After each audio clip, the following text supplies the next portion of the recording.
Che abbiamo ascoltato stamattina è una success story, una bellissima storia di emigrazione, ma cosa ci racconta questa storia rispetto al mondo di oggi, il Friuli Venezia Giulia di oggi? Temo che i valori siano in parte gli stessi, la grande determinazione a farcela, il dispiacere per lasciare i luoghi nati, ma anche la voglia di rimanere attaccati a quei luoghi al punto che si torna, si partecipa come accade oggi quest'anno qui alle manifestazioni che organizzano le nostre associazioni dei corregionali all'estero, ma soprattutto sono quei valori italiani e quei valori friulani e della nostra terra che ci portiamo dietro sempre, a prescindere dai motivi che ci spingono ad andarcene.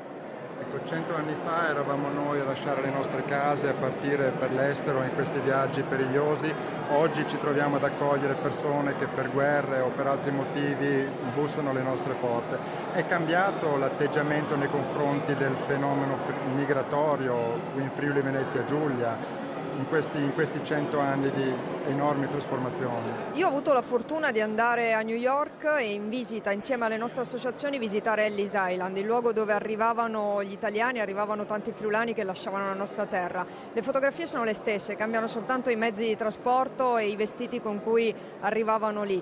Credo che anche le stesse difficoltà fossero presenti, non solo allora come adesso. Cos'è cambiato? Beh, forse quel senso di paura, di insicurezza e di non capacità di riuscire a capire questi grandi cambiamenti che ci inducono sì ad alzare dei muri, ma non lo faremo qua in Friuli Venezia Giulia, non lo stiamo facendo qui. Siamo consapevoli che è una grande difficoltà accogliere tutti, sappiamo anche che non c'è posto per tutti, ma la nostra parte, per quella parte che ci è dovuta, la faremo fino in fondo.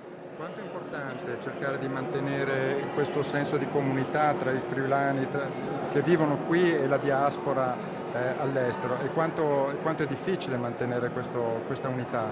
I nostri corregionali all'estero sono delle antenne, percepiscono prima di noi quello che accade in quei paesi e ci aiutano a mantenere forti e salde le relazioni.